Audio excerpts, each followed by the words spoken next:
சென்னையில் தங்கம் விலை சவரனுக்கு 400 ரூபாய் குறைந்து 1,17,840 ரூபாய்க்கு விற்பனை செய்யப்படுகிறது.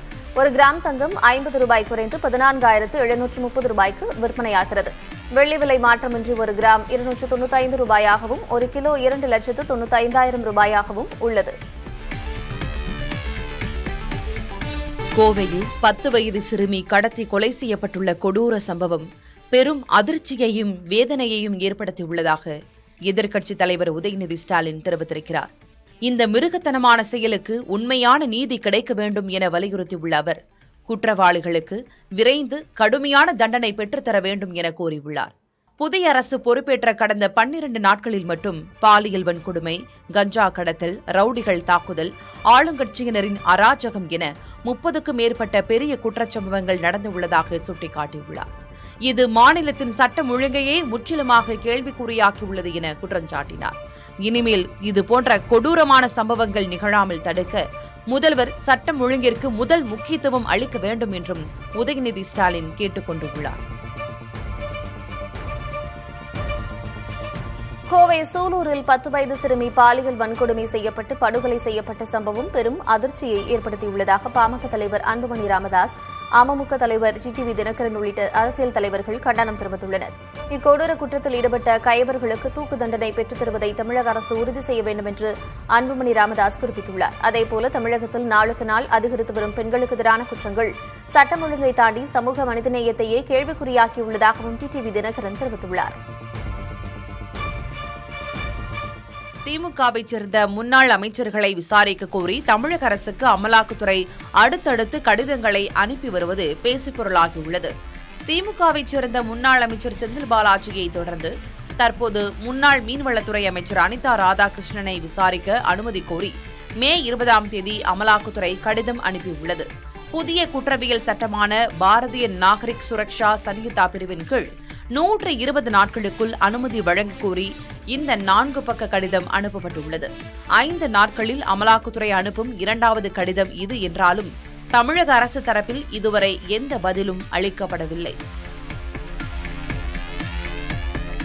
தமிழ்நாட்டில் மூடப்பட்ட 717 டாஸ்மாக் மதுக்கடைகளின் பணியாளர்களுக்கு மாற்றுப்பணி வழங்க அரசு உத்தரவிட்டுள்ளது. பள்ளி, வழிபாட்டுத் தலங்களுக்கு அருகே இருந்த கடைகள் மூடப்பட்டதால் 1000க்கும் மேற்பட்ட ஊழியர்கள் வேலை இழக்கும் சூழல் உருவானது. இந்நிலையில் பாதிக்கப்பட்ட ஊழியர்களை பணிமூப்பு அடிப்படையில் விற்பனை அதிகமாக உள்ள பக்கத்து கடைகளிலும் காலி பணியிடங்களிலும் நியமிக்க டாஸ்மாக் நிர்வாகம் அறிவுறுத்தியுள்ளது.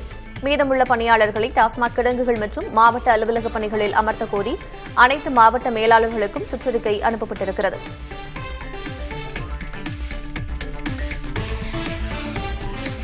சென்னையில் வீடு லீஸுக்கு தருவதாக கூறி சுமார் 1 கோடி ரூபாய் பண மோசடி செய்த நபரின் வீட்டை முற்றுகையிட்டு பாதிக்கப்பட்ட பொதுமக்கள் போராட்டத்தில் ஈடுபட்டனர். நம்மாழ்வார்பேட்டையைச் சேர்ந்த சங்கர் என்பவர் மீது ஏற்கனவே 7 வழக்குகள் உள்ள நிலையில் ஒரே வீட்டை 20 பேரிடம் லீஸிற்கு விட்டு பணம் பெற்றதாக கூறப்படுகிறது. அரசியல் செல்வாக்கு காரணமாக சங்கர் மீது காவல்துறை நடவடிக்கை எடுக்கவில்லை என்று குற்றம் சாட்டிய பொதுமக்கள் இழந்த பணத்தை மீட்டுத் தர வேண்டும் என்று கோரிக்கை விடுத்துள்ளனர்.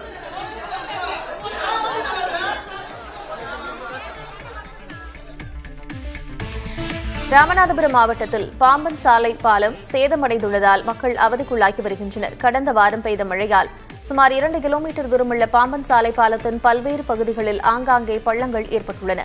இதனால் பாம்பன் சாலை பாலம் வழியாக ராமேஸ்வரத்திற்கு வெளியூரில் இருந்து வந்து செல்லும் உள்ளூர் மக்களும் சுற்றுலாப் பயணிகளும் கடும் சிரமத்திற்கு உள்ளாகியுள்ளனர்.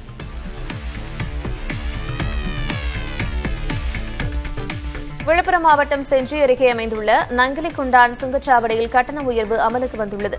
திண்டிவனம் கிருஷ்ணகிரி தேசிய நெடுஞ்சாலையில் அமைந்துள்ள நங்கிலிக்குண்டான் சுங்கச்சாவடியில் பல்வேறு வாகனங்களுக்கான மாதாந்திர சுங்க கட்டணம் 5 ரூபாய் உயர்த்தப்பட்டுள்ளது.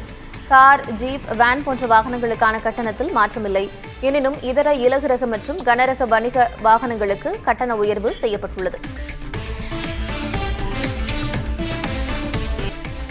நாமக்கல்லில் கறிக்கோழியின் பண்ணை கொள்முதல் விலை 12 ரூபாய் குறைந்துள்ளது. கடந்த 15ஆம் தேதி உயிருடன் 1 கிலோ கறிக்கோழி விலை 141 ரூபாயாக நிர்ணயம் செய்யப்பட்டிருந்த நிலையில் அந்த விலை கடந்த 22ஆம் தேதி வரை நீடித்தது. நேற்று 1 கிலோவுக்கு 2 ரூபாய் குறைந்து 138 ரூபாயாக விலை நிர்ணயம் செய்யப்பட்ட நிலையில் இன்று மேலும் 12 ரூபாய் விலை குறைக்கப்பட்டிருக்கிறது. அதன்படி 1 கிலோ கறிக்கோழி 126 ரூபாய்க்கு விற்பனை செய்யப்பட்டு வருகிறது. அதே சமயம் சில்லறை சந்தைகளில் 1 கிலோ கறிக்கோழி இறைச்சி 200 முதல் 250 ரூபாய் வரை விற்பனை செய்யப்படுகிறது. கிருஷ்ணகிரி மாவட்டம் ஓசூரில் போதிய வரத்து இல்லாததால் தக்காளி விலை உயர்ந்து விற்பனையாகிறது. ஓசூர், தேன்கனிக்கோட்டை, தளி, கெலமங்கலம், பேரிகை, பாகலூர், சூளகிரி உள்ளிட்ட அதன் சுற்றுப்புற பகுதிகளில் தக்காளி 5000 ஏக்கர் நிலப்பரப்பில் சாகுபடி செய்யப்பட்டு வந்தது. வெயில் காலம் என்பதால் போதுமான தண்ணீர் இல்லாமல் விவசாயிகள் சிரமத்திற்கு ஆளாகி வருகின்றனர். குறைந்த எண்ணிக்கையில் விவசாயிகள் தக்காளி பயிர் செய்துள்ளதால் தக்காளி உற்பத்தி குறைந்து விலை உயர்ந்துள்ளது. 60 ரூபாய் வரை விலை உயர்ந்துள்ளதால் விவசாயிகள் மகிழ்ச்சியடைந்துள்ளனர்.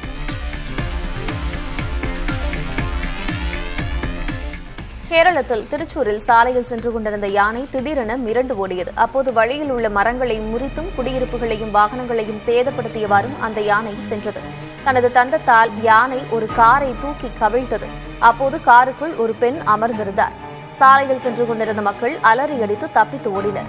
இந்நிகழ்வில் யாருக்கும் காயமோ எந்தவித பாதிப்போ ஏற்படவில்லை. சுமார் 2 மணி நேரத்திற்கு கலேபரம் நீடித்த நிலையில் வனத்துறையினர் வரவழைக்கப்பட்டு அவர்கள் மூலம் யானையின் பின்கால்களில் சங்கிலி கட்டப்பட்டு அடக்கப்பட்டது.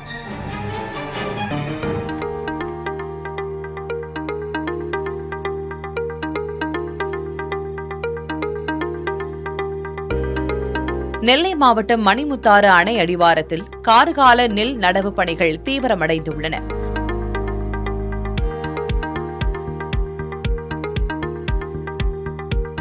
சுமார் 1000கணக்கான ஏக்கர் பரப்பளவில் உழவு செய்தல், நிலத்தை சமன்படுத்துதல் மற்றும் நாற்று நடுதல் போன்ற பணிகளில் விவசாயிகள் விறுவிறுப்பாக ஈடுபட்டு வருகின்றனர்.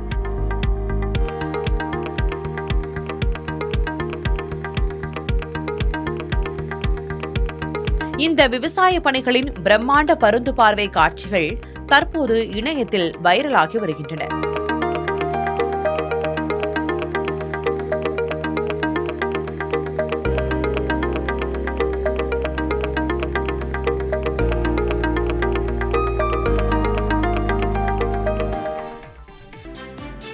கோவையில் 10 வயது சிறுமி கொல்லப்பட்ட வழக்கில் 2 கைது செய்யப்பட்டுள்ளனர்.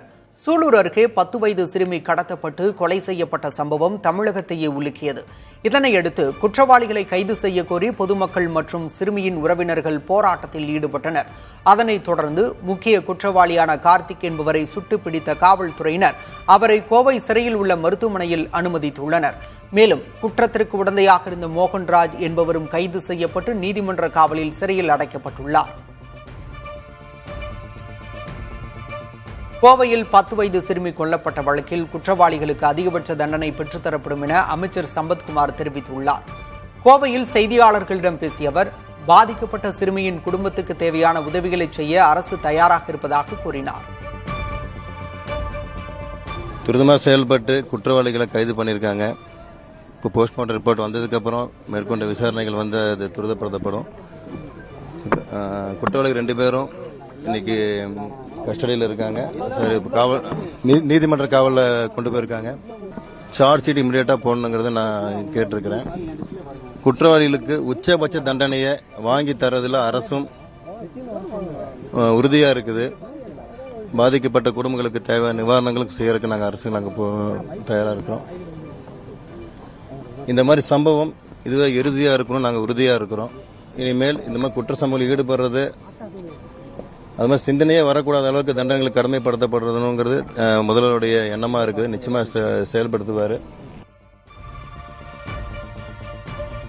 திருச்சியில் செவிலியர் மாணவி உயிரிழந்த விவகாரத்தில் விசாரணைக்குழு அமைத்து தமிழக அரசு உத்தரவிட்டுள்ளது.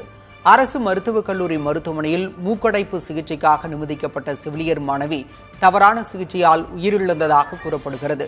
இதுகுறித்து விசாரணை நடத்தக்கோரி சக மாணவிகள் போராட்டத்தில் ஈடுபட்டிருந்தனர்.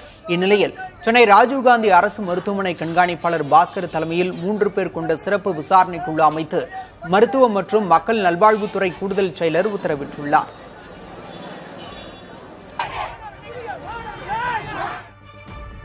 திருவள்ளூர் மாவட்டம் கும்மிடிப்பூண்டி அடுத்த கவரைப்பேட்டையில் கடந்த 3 நாட்களாக இரவு நேரங்களில் மின்தடை ஏற்படுவதாக கூறி பொதுமக்கள் மறியலில் ஈடுபட்டனர். இரவில் 3 மணி நேரமாக நீடித்த மின்தடையை கண்டித்து மின்வாரிய அலுவலகத்தை முற்றுகையிட்டு போராட்டத்தில் ஈடுபட்டனர். இது தொடர்பாக மின்வாரிய அதிகாரிகளை தொடர்பு கொண்டதாலும் சரிவர பதில் அளிப்பதில்லை என அவர்கள் புகார் தெரிவித்தனர். மறியலில் ஈடுபட்ட அவர்கள் காவல்துறையினர் அளித்த உத்தரவாதத்தை ஏற்று அங்கிருந்து கலைந்து சென்றனர்.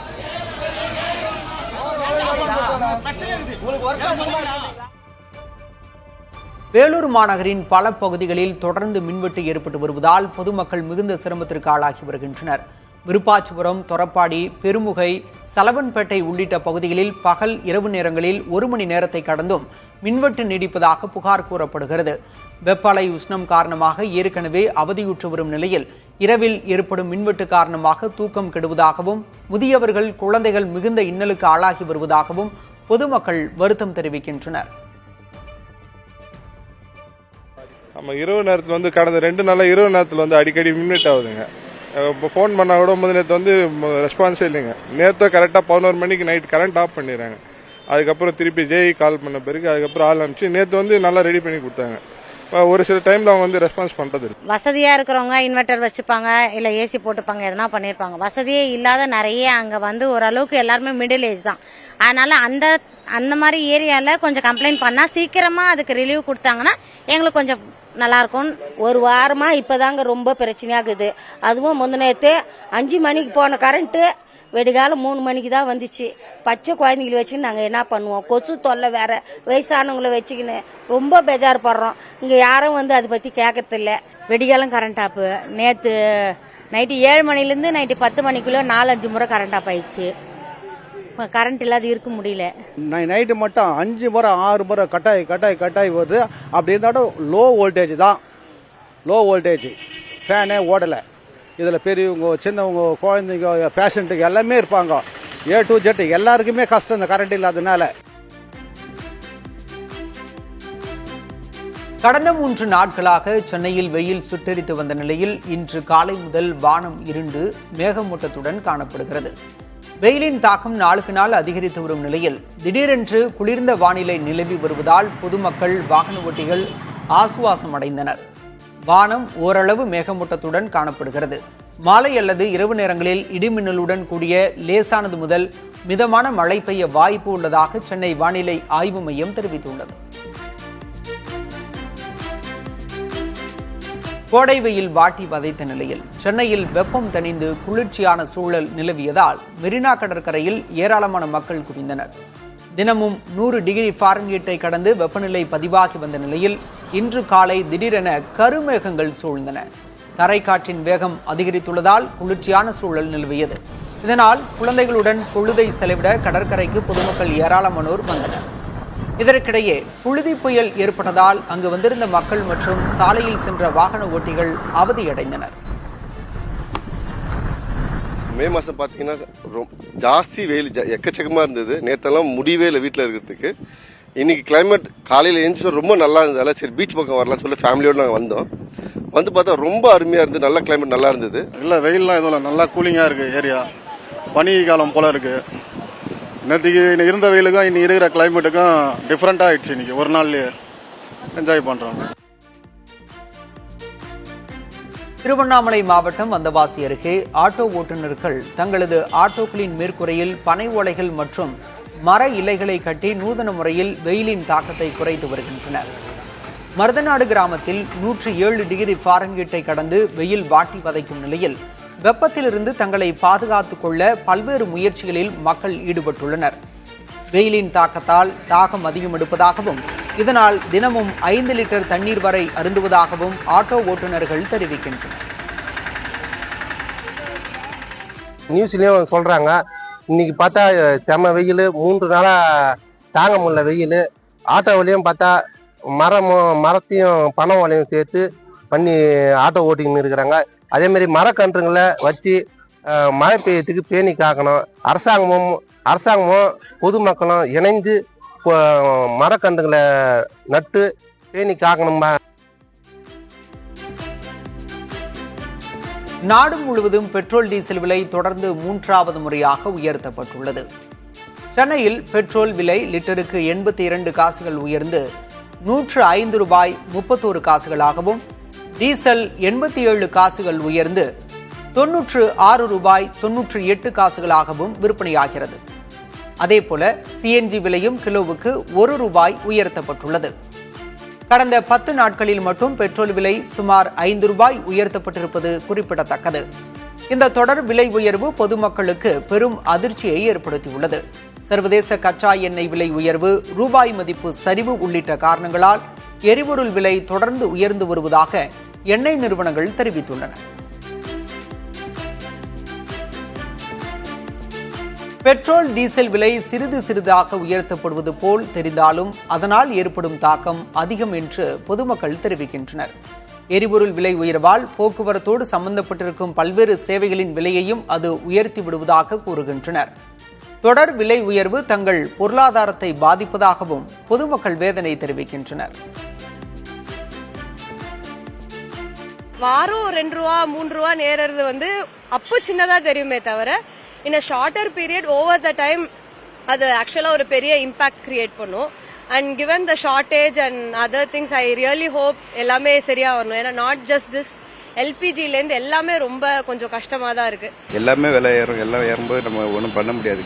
ஸ்பேர் பார்ட்ஸ்ல இருந்து எல்லாமே ஏறும். போக்குவரத்துல இருந்து வர்ற ஜாமான் எல்லாமே ஏறும். கஷ்டமானதுதான். டீசல் நம்பி தான் எல்லா பொருளும். கண்டிப்பா டீசல் இல்லைன்னா ஒண்ணுமே பண்ண முடியாது. மோட்டார்லேயே டீசல் இல்லாம இந்த செயல இறங்க முடியாது.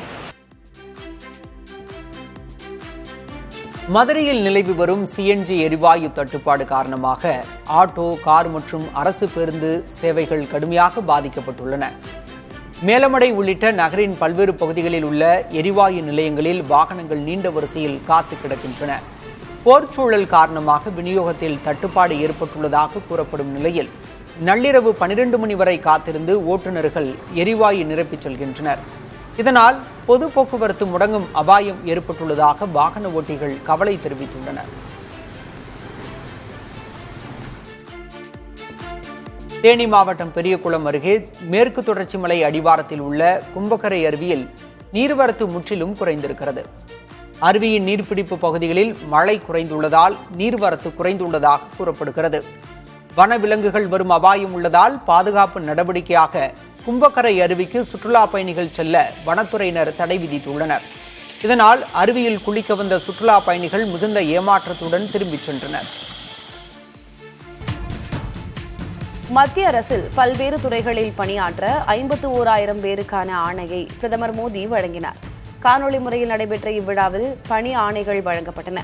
47 இடங்களிலிருந்து பயனாளிகள் இந்நிகழ்ச்சியில் பங்கேற்றனர். வேலைவாய்ப்பு விழா என்ற பெயரில் செயல்படுத்தப்பட்டு வரும் இத்திட்டம் மூலம் இதுவரை 12 லட்சம் பேருக்கு பணி ஆணைகள் வழங்கப்பட்டுள்ளன. பணி ஆணைகள் பெற்றவர்களிடம் பேசிய பிரதமர் மோடி, வேலைக்கு தேர்வானவர்கள் அனைவரும் நாட்டின் வளர்ச்சியில் தாங்களும் இணைகிறோம் என கருத வேண்டும் என்றார். வளர்ச்சியடைந்த இந்தியாவில் இளைஞர்களின் பங்கு மிக முக்கியமானது என்றும் பிரதமர் குறிப்பிட்டார்.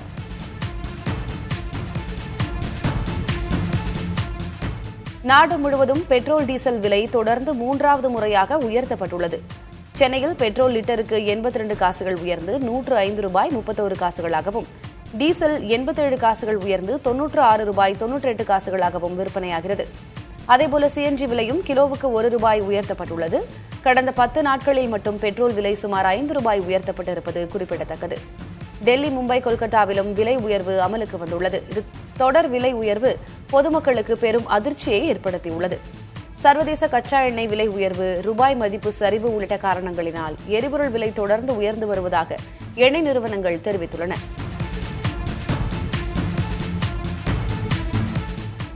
பெட்ரோல், டீசல் விலையை அடுத்தடுத்து உயர்த்தி மக்களிடமிருந்து அரசு தவணை முறையில் கொள்ளையடிப்பதாக காங்கிரஸ் தலைவர் மல்லிகார்ஜுன் கர்கே குற்றம் சாட்டியுள்ளார். எக்ஸ் சமூக தளத்தில் பதிவிட்டுள்ள அவர், போர் பாதிப்புகளில் இருந்து மக்களுக்கு பிற நாட்டு அரசுகள் நிவாரணம் அளிப்பதாகவும், ஆனால் இங்கே பாஜக அரசு மக்களிடமிருந்து பணத்தை பறிப்பதாகவும் குற்றம் சாட்டினார். சர்வதேச சந்தையில் கச்சா எண்ணெய் விலை குறைந்திருந்த போது கூட அதன் பலன்களை மக்களுக்கு மோடி அரசு வழங்கவில்லை என்றும் கார்கே குற்றம் சாட்டினார். நெருக்கடி காலங்களில் நாட்டை வழிநடத்த சிறந்த தலைமை இல்லை என்பதையே பாஜக அரசின் செயல்பாடுகள் உணர்த்துவதாகவும் கார்கே பதிவிட்டுள்ளார். அமெரிக்க வெளியுறவுத்துறை அமைச்சர் மார்கோ ரூபியோ 4 நாள் பயணமாக இந்தியா வந்துள்ளார். டெல்லியில் அவர் பிரதமர் மோடியை சந்தித்து சுமார் 1 மணி நேரத்திற்கு மேலாக பேச்சுவார்த்தை நடத்தினார். முன்னதாக கொல்கத்தா வந்த அவர் அங்குள்ள அன்னை தெரசாவின் மிஷனரிஸ் ஆஃப் சேரிட்டிஸ் தொண்டு நிறுவனத்திற்கு சென்றார். அந்நிறுவனம் நடத்தும் குழந்தைகள் பாதுகாப்பு மையத்தையும் மார்கோ ரூபியோ பார்வையிட்டார். ஆக்ரா, ஜெய்ப்பூர் உள்ளிட்ட நகரங்களுக்கும் அமைச்சர் மார்கோ ரூபியோ செல்கிறார். தற்போதைய அமெரிக்க அரசில் அதிபர் டிரம்ப், துணை அதிபர் JD வான்ஸுக்கு அடுத்து வலிமையான தலைவராக மார்கோ ரூபியோ தங்களது இணையதளமான காக்ரோச் ஜனதா பார்ட்டி .org இந்திய அரசால் முடக்கப்பட்டுள்ளதாக காக்ரோச் ஜனதா கட்சி தலைவர் அபிஜித் திப்கே எக்ஸ் தளப்பதிவில் தெரிவித்துள்ளார். தங்களது தளத்தில் 10 லட்சம் பேர் உறுப்பினர்களாக இணைந்துள்ளதாகவும் நீட் தேர்வு முறைகேடுகளுக்காக மத்திய கல்வி அமைச்சர் தர்மேந்திர பிரதான் ராஜினாமா செய்ய வலியுறுத்தும் மனுவில் 6 லட்சம் பேர் கையெழுத்திட்டுள்ளதாகவும் அவர் குறிப்பிட்டுள்ளார். அரசாங்கம் ஏன் கரப்பான்களை பார்த்து இவ்வளவு பயப்படுகிறது என்று கேள்வி எழுப்பியுள்ள திப்கே, கரப்பான்கள் என்றுமே அழிவதில்லை என்றும் விரைவில் புதிய இணையதளம் உருவாக்கப்படும் என்றும் பதிவிட்டுள்ளார். அக்னி-1 பாலிஸ்டிக் வகை ஏவுகணையை இந்தியா வெற்றிகரமாக சோதித்தது. 700 கிலோமீட்டர் முதல் 900 கிலோமீட்டர் வரை குறுகிய தொலைவுக்கு பறந்து சென்று இலக்கை தாக்கும் இந்த ஏவுகணை ஒடிஷாவில் உள்ள சந்திப்பூரில் சோதிக்கப்பட்டது. இதனை பாதுகாப்பு அமைச்சகம் தெரிவித்துள்ளது. அக்னி-1 ஏவுகணைகள் ஏற்கனவே இந்திய ராணுவத்தில் சேர்க்கப்பட்டிருந்தாலும் அதில் மேம்பாடுகள் செய்யப்பட்டு தற்போது வெற்றிகரமாக சோதிக்கப்பட்டுள்ளது. அக்னி ஏவுகணைகள் 700 கிலோமீட்டர் தொலைவு முதல் 3500 கிலோமீட்டர் பாயும் வகையில் உருவாக்கப்பட்டுள்ளன. புதிதாக உருவாக்கப்பட்ட அக்னி-5 ஏவுகணை 5000 முதல் 7000 கிலோமீட்டர் வரை பாய்ந்து இலக்கை தாக்கும் தன்மை கொண்டதாகும்.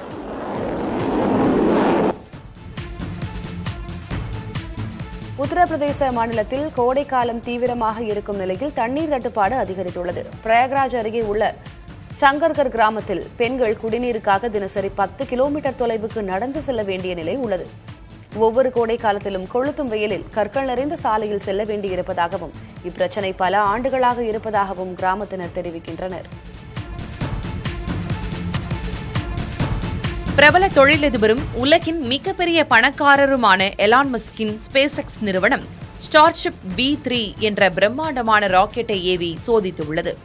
டெக்சாஸிலிருந்து ஏவப்பட்ட இந்த மிக உயரமான அதி உந்துத்திறன் கொண்ட ராக்கெட் 20 மாதிரி செயற்கைக்கோளை சுமந்து சென்றது. பின்னர் இந்த ராக்கெட்டின் ஒரு பகுதி மெக்சிகோ வளைகுடாவிலும் மற்றொரு பகுதி இந்திய பெருங்கடலிலும் பாதுகாப்பான வகையில் விழச் செய்யப்பட்டன. மனிதனை செவ்வாய்க்கோளிற்கு அனுப்ப ஸ்பேஸ் எக்ஸ் நிறுவனம் திட்டமிட்டுள்ளது. இதற்கான விண்கலனை உருவாக்கும் முயற்சியில் உள்ள அந்நிறுவனம் 12வது முறையாக விண்கலனை ஏவி வெற்றிகரமாக சோதித்துள்ளது. விண்வெளி திட்டங்களை செயல்படுத்துவதில் எலான் மஸ்கின் ஸ்பேஸ் எக்ஸ் நிறுவனமும் ஜெஃப் பெசோஸின் ப்ளூ ஆரிஜின் நிறுவனமும் கடும் போட்டியில் ஈடுபட்டுள்ளன. திமுகவைச் சேர்ந்த முன்னாள் அமைச்சர்களை விசாரிக்க கோரி தமிழக அரசுக்கு அமலாக்கத்துறை அடுத்தடுத்து கடிதங்களை அனுப்பி வருவது பேசுபொருளாகியுள்ளது. திமுகவைச் சேர்ந்த முன்னாள் அமைச்சர் செந்தில் பாலாஜியை தொடர்ந்து தற்போது முன்னாள் மீன்வளத்துறை அமைச்சர் அனிதா ராதாகிருஷ்ணனை விசாரிக்க அனுமதி கோரி மே 20ஆம் தேதி அமலாக்கத்துறை கடிதம் அனுப்பியுள்ளது. புதிய குற்றவியல் சட்டமான பாரதிய நாகரிக் சுரக்ஷா சன்ஹிதா பிரிவின் கீழ் 120 நாட்களுக்குள் அனுமதி வழங்க கோரி இந்த 4 பக்க கடிதம் அனுப்பப்பட்டுள்ளது. 5 நாட்களில் அமலாக்கத்துறை அனுப்பும் 2வது கடிதம் இது என்றாலும் தமிழக அரசு தரப்பில் இதுவரை எந்த பதிலும் அளிக்கப்படவில்லை. தமிழ்நாட்டின் 10 மாவட்டங்களில் இன்று கனமழைக்கு வாய்ப்பிருப்பதாக சென்னை வானிலை ஆய்வு மையம் தெரிவித்துள்ளது. நீலகிரி, ஈரோடு, சேலம், தருமபுரி, கிருஷ்ணகிரி ஆகிய மாவட்டங்களில் கனமழைக்கு வாய்ப்புள்ளதாக தெரிவிக்கப்பட்டுள்ளது.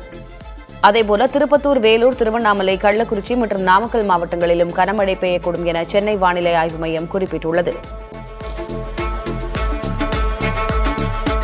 தமிழ்நாட்டில் நாளை மற்றும் நாளை மறுநாள் 19 மாவட்டங்களில் கனமழைக்கு வாய்ப்பிருப்பதாக சென்னை வானிலை ஆய்வு மையம் கணித்துள்ளது. நீலகிரி, கோவை, ஈரோடு, திருப்பூர், சேலம், தருமபுரி, கிருஷ்ணகிரி ஆகிய மாவட்டங்களில் நாளை மற்றும் நாளை மறுநாள் கனமழை பெய்யக்கூடும் என தெரிவிக்கப்பட்டுள்ளது. திருப்பத்தூர், வேலூர், ராணிப்பேட்டை, திருவண்ணாமலை, கள்ளக்குறிச்சி, பெரம்பலூர் ஆகிய மாவட்டங்களிலும் திருச்சி, நாமக்கல், கரூர், திண்டுக்கல், தேனி, மதுரை ஆகிய மாவட்டங்களிலும் கனமழைக்கு வாய்ப்புள்ளதாக கூறப்பட்டுள்ளது.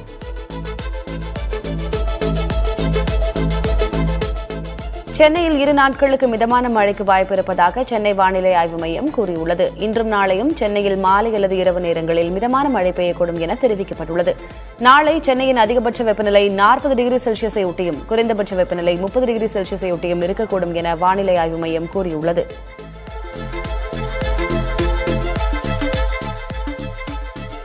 கடந்த 3 நாட்களாக சென்னையில் வெயில் சுட்டெரித்து வந்த நிலையில் இன்று காலை முதல் வானம் இருண்டு மேகமூட்டத்துடன் காணப்படுகிறது. வெயிலின் தாக்கம் நாளுக்கு நாள் அதிகரித்து வந்த நிலையில் திடீரென்று குளிர்ந்த வானிலை நிலவி வருவதால் பொதுமக்கள், வாகன ஓட்டிகள் ஆசுவாசம் அடைந்தனர். தான் அமைச்சராக வேண்டுமென கட்சியினர் விரும்பியதாகவும் ஆனால் தனக்கு அதில் உடன்பாடு இல்லாததால் அந்த முடிவை எடுக்கவில்லை என்றும் விசிக தலைவர் திருமாவளவன் தெரிவித்துள்ளார். சென்னையில் செய்தியாளர்களிடம் பேசிய அவர் வன்னி அரசை அமைச்சராக வேண்டுமென தாம் முடிவெடுத்ததாக குறிப்பிட்டார். இந்தியாவுக்குள் இருக்கும் சில மறைமுக ஆயுதங்கள் சமூக நல்லிணக்கத்தின் மீது ஆபத்தான தாக்குதலை நடத்தி வருவதாக சமாஜ்வாதி கட்சித் தலைவர் அகிலேஷ் யாதவ் குற்றம் சாட்டியுள்ளார். மத்தியிலும் உத்தரப்பிரதேசத்திலும் ஆட்சி செய்யும் பாஜகவை மறைமுகமாக விமர்சித்துள்ள அவர் கட்டடங்கள், பொது நிகழ்ச்சிகள் மற்றும் பேரிடர்களின் பெயரால் பாஜகவினரால் திரட்டப்பட்ட நிதியை தணிக்கை செய்ய வேண்டும் என்றார். உங்களுக்கு நான் இருக்கிறேன், கலங்காதீர்கள் என மூதாட்டி ஒருவருக்கு கேரள முதல்வர் வி.டி. சதீசன் ஆறுதல் கூறியது கவனத்தை ஈர்த்துள்ளது. தன்னை சிலர் பயமுறுத்துவதாக கூறி அழுத மூதாட்டியின் கைகளை பற்றி கொண்ட முதல்வர் சதீசன், இனி யாராவது மிரட்டினால் தலைமைச் செயலகத்தில் எனக்கு ஒரு மகன் இருக்கிறான் என்று தைரியமாக சொல்லுங்கள் என ஒரு மகனாக நின்று உறுதியளித்தார். இந்த உருக்கமான வீடியோ தற்போது இணையத்தில் வைரலாகி வருகிறது. டெல்லியில் கடந்த சில நாட்களாக கொளுத்தி வந்த வெயிலுக்கு மத்தியில் திடீரென வீசிய பலத்த காற்றும் இடியுடன் கூடிய மழையும் மக்களுக்கு நிவாரணம் அளித்துள்ளது. டெல்லியின் பல பகுதிகளில் மணிக்கு 81 கிலோமீட்டர் வேகத்தில் பலத்த காற்றும் லேசான மழையும் பதிவாகியது. சாதி மதம் பார்த்து யாருக்கும் முதல்வர் விஜய் வாய்ப்பு வழங்கவில்லை என இந்து சமய அறநிலையத்துறை அமைச்சர் ரமேஷ் தெரிவித்துள்ளார். பேரரசர் பெரும்பிடுகு முத்திரையரின் 1351வது சதய விழாவை முன்னிட்டு திருச்சியில் உள்ள திருவுருவச் சிலைக்கு தமிழக அரசு சார்பில் மாலை அணிவித்து மரியாதை செலுத்தப்பட்டது.